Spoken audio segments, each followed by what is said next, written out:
Hello student. So last time આપણે 2-3 example જોયા હતા સાઇન રૂલને લઈને, રાઈટ. તો આપણે નેક્સ્ટ ટોપિક છે polygon law of forces, right. So polygon law of forces કેમનું કહે છે? સપોઝ અહીંયા આપણને ફોર એક્ઝામ્પલ અહીંયા જોઈ લઈએ P1, P2, P3 અને આ છે P4 અને એનું ઓરિજિન પોઈન્ટ છે આપણું O, રાઈટ. તો સપોઝ આને આપણે પોલિગોન લોમાં કન્વર્ટ કરવું હોય તો તમે કેવી રીતે કરશો? તો ફર્સ્ટ આપણે સ્ટાર્ટ કરીશું P1 પોઈન્ટથી, રાઈટ.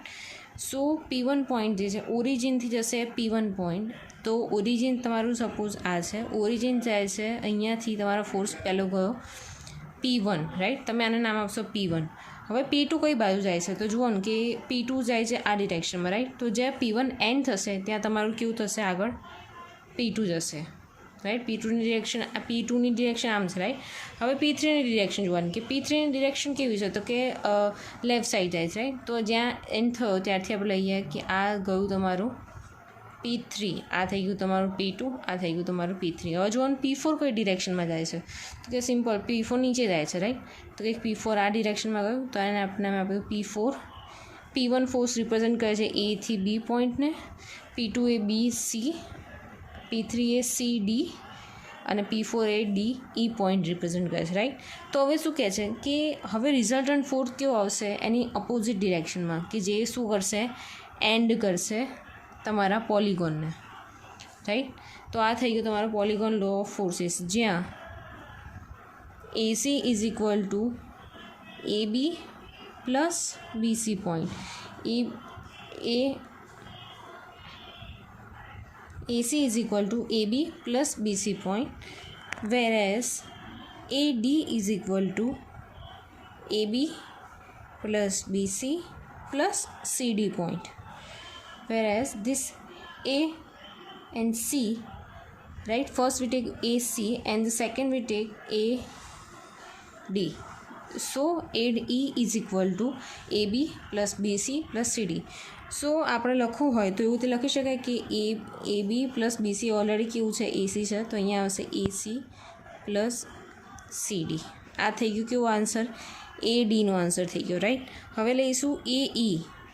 આપણે લખવું હોય આ ટર્મ્સમાં તો AE શું થાય? બધાનું સમેશન થશે, તો અહીંયા આવશે AB plus BC plus CD plus DE, જેમાં આ બે આપણને તો ખ્યાલ છે કે આ ત્રણેય કેવા છે?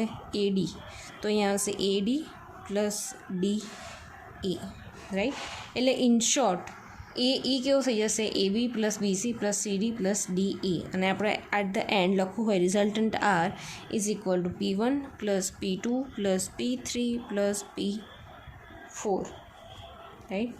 આ થઈ ગયો તમારો રિઝલ્ટન્ટ R. ખ્યાલ આવી ગયો? તો આ થયો તમારો polygon law of forces, right. હવે અહીંયા એક વસ્તુ સમજવાનું છે કે law of triangle and law of polygon. Triangle અને પોલિગોનમાં શું ડિફરન્સ છે, રાઈટ. તો આ ત્યારે જ યુઝ થાય છે જ્યારે બે ફોર્સીસ આ તમને પ્રોવાઈડ કરેલા હોય અને આ 2 ઓર મોર forces. Triangle law of triangle is only used when two forces are given.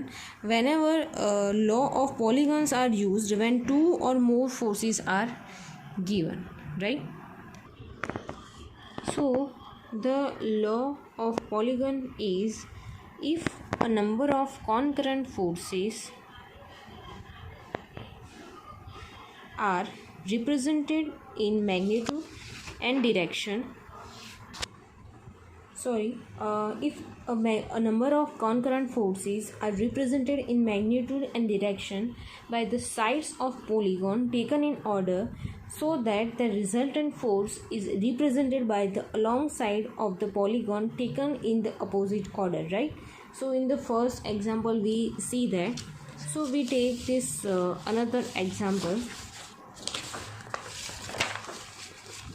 right?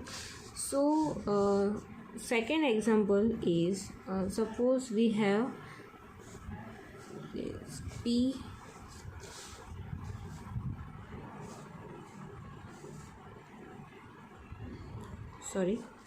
suppose here P Q R and S, right? Suppose we have this forces P, Q, R, S. Now converted them into this polygon with the help of polygon law of forces. So first we take this P force, which is represented by A to B point. A to B point represented by P1 force, right? So P force. Now next here the Q force kई direction में है, तो P force which is start with the end of this P1 force. So this is your force Q and denoted by point C. Now with this end of this force, the new force R will be start at this point, right? So at the C point, R force is a vertical, so we go this vertical R point. New point is D. Now next is force S. So ending of force R, there is a starting of force S, right? So here this is our force S, right? And denoted by point E, which is ending here. તો આપણે બધા ફોર્સને આપણે polygon લો પ્રમાણે આપણે મૂકી દીધા, right? હવે શું કહે છે કે એનું રિઝલ્ટન્ટ શું આવશે? તો કે રિઝલ્ટન્ટ આવશે એના અપોઝિટ ઓર્ડરમાં. એટલે આ જે ડિરેક્શનમાં જેવું છે એ કેવી ડિરેક્શનમાં આવશે? અપોઝિટ ડિરેક્શનમાં એનું આવશે રિઝલ્ટન્ટ આર. ખ્યાલ આવી ગયો? Easy. So here the example is find the resultant of the following coplanar concurrent force acting at point O using force polygon method, right? So અહીંયા એક બહુ બધા ફોર્સ આપેલા છે, એની વચ્ચે એંગલ્સ આપેલું છે, રાઈટ? હવે જનરલી પોલિગોન લો ઓફ ફોર્સીસના એક્ઝામ્પલ પૂછાતા છે નહીં, પણ એ ફોર એક્ઝામ્પલ એક તમને આપી દઉં છું કે અહીંયા આપણે યુઝ કરીશું using scale 1 centimeter is equal to 10 Newton, right? So I hope you understand this meaning of 1 centimeter is equal to taken as 10 Newton, right? So અહીંયા 10 Newton તમને આપેલા છે, તો 10 Newton નો મતલબ શું થઈ ગયો કે તમારો આ 1 સેન્ટીમીટર હશે. 20 Newton નો મતલબ શું થઈ ગયો? તમારો 2 સેન્ટીમીટર હશે, 3 સેન્ટીમીટર, 4, 5 અને 6 સેન્ટીમીટર, રાઈટ? સો અહીંયા આપણે ડિવાઈડ કરી દઈશું અલગ અલગ ઝોનમાં. સો અહીંયા આપણે એને અલગ અલગ ઝોનમાં ડિવાઈડ કરી નાખ્યા. સપોઝ આ બે ફોર્સ વચ્ચેનો ઝોન છે એ, આ બે વચ્ચેનો ફોર્સ છે 50 અને 60 વચ્ચેનો બી, 40-50 વચ્ચેનો છે સી, 40 અને 30 વચ્ચેનો ફોર્સ છે ડી, 30 અને 20 વચ્ચેનો છે ઈ અને 20 અને 10 વચ્ચેનો છે એફ. તો આપણે અહીંયા સ્ટાર્ટિંગ કરીશું એ પોઈન્ટથી, રાઈટ? સો અહીંયા એ પોઈન્ટથી સ્ટાર્ટ કરીશું. ફર્સ્ટ સ્ટાર્ટ કરીએ આ પોઈન્ટથી, એ બાજુ જઈશું એટલે 60 આવશે, રાઈટ? તો અહીંયા આપણે સપોઝ લઈ લઈએ આ પોઈન્ટ થઈ ગયો સ્મોલ એ, રાઈટ? હવે એથી બી સુધી જઈશું તો વચ્ચે કેટલું આવશે? 6 સેન્ટીમીટર. હવે એ વસ્તુ જોવાનું છે કે 6 સેન્ટીમીટર કઈ ડિરેક્શનમાં છે, રાઈટ? તો આપણો પોઈન્ટ સ્ટાર્ટ થશે એ અહીંયા. હવે 6 સેન્ટીમીટર તમારો સ્કેલ યુઝ કરવાનો છે અને જોડે તમારો એંગલ તમે મેજર કરી શકો, મતલબ એંગ્યુલર કોઈ સ્કેલ હોય એ લઈ લેવાની છે, રાઈટ? તો તમે અહીંયા સ્કેલ મૂકશો એ પોઈન્ટ પર, તમારો અહીંયાથી જશે અહીંયા 6 સેન્ટીમીટર પર, કયા એંગલ પર જશે, રાઈટ? તો અહીંયા 4 ક્વોડ્રન્ટ ડ્રો કરી નાખીશું આપણે. આપણને અહીંયા ખબર છે કે અહીંયા જે બી જશે પણ અહીંયા ડિગ્રી કેટલું બતાવશે? અહીંયા 60 ડિગ્રી હોવું જોઈએ, રાઈટ? આ ઓરિજિન પોઈન્ટથી આપણે 60 ડિગ્રી, તમારું કેટલું 6 સેન્ટીમીટર જવાનું, તમને 60 ડિગ્રી મળી ગઈ. તમને અહીંયા કટ મળી ગયો કે આટલી તમારું 6 સેન્ટીમીટર અહીંયા પ્રોવાઈડ કરવું છે, રાઈટ? તો આ થઈ ગયું તમારો બી પોઈન્ટ અને આ બે વચ્ચેનું ડિસ્ટન્સ હશે 6 સેન્ટીમીટર. તમને એંગલ પર તમને ખબર પડી ગઈ, તમે કોણ માપક મૂક્યું, તમે અહીંયા 16 એંગલ ડિસાઇડ કરી નાખ્યો, ત્યાં તમે એક 60 ડિગ્રી પર એક પોઈન્ટ મારશો અને એ ક્યાં સુધી લેવાનું છે કે 6 સેન્ટીમીટર થાય ત્યાં સુધી, તો તમને બી મળી ગયો. હવે બી પોઈન્ટ પર બી આપણે 4 ક્વોડ્રન્ટ ડ્રો કરીશું તો આપણને ખ્યાલ આવે કે કયો એંગલ પર જઈશું, રાઈટ? તો અહીંયા આપેલું છે 5 સેન્ટીમીટર જાય છે 45 ડિગ્રીના એંગલ ઉપર, રાઈટ. તો મતલબ શું થઈ ગયો કે તમારો આ જે છે અહીંયા 45 ડિગ્રીના એંગલ પર તમે અહીંયા કટ મારશો તો તમને અહીંયા કંઈક 5 સેન્ટીમીટર મળશે. આ થઈ ગયો તમારો 45 ડિગ્રી એંગલ. ખ્યાલ આવ્યો? 50 હતો, અહીંયા 45નો એંગલ બધા જ્યારે અહીંયા ઉપર જશે તો અહીંયા બી 45 જ આવશે. 45 is equal two 90 degree, right. તો અહીંયા 45 ડિગ્રી આવશે. 5 સેન્ટીમીટર સુધી લાઈન તમે એક્સટેન્ડ કરી, રાઈટ. હવે શું કહે છે કે હવે તમારો એંગલ હવે તમારો ફોર્સ કઈ બાજુ જાય છે કે લેફ્ટ સાઈડમાં જાય છે. 40 ન્યૂટન. 40 ન્યૂટન બરાબર 1 સેન્ટીમીટર 10 ન્યૂટન લેતા હતા, બરાબર. તો અહીંયા 40 ન્યૂટન છે તો ક્યાં આવશે? 4 સેન્ટીમીટર. તો અહીંયાથી હવે અહીંયા તો ખબર છે કે આ પ્યોર હોરિઝોન્ટલ ફોર્સ છે, રાઈટ. તો તમારે કંઈ મેઝર કરવાની જરૂર નથી. એ આ હોરિઝોન્ટલ ડિરેક્શનમાં કેટલું આવશે? આ થઈ ગયું 4 સેન્ટીમીટર. આ એ પત્યો, બી પત્યો, આ સી ક્વોડ્રન્ટમાં આપણે 4 સેન્ટીમીટર બતાવે, બરાબર. હવે સી થી ડી જઈશું. કઈ ડિરેક્શન છે? હોરિઝોન્ટલ ડિરેક્શન, ઇન્ક્લાઇન ડિરેક્શન છે, ડાબી બાજુ જતો. એંગલ કેટલો બનાવે છે? તો 30 ડિગ્રી. તો આ પોઈન્ટ ઉપર આપણે 4 ક્વોડ્રન્ટ ડ્રો કર્યા. હવે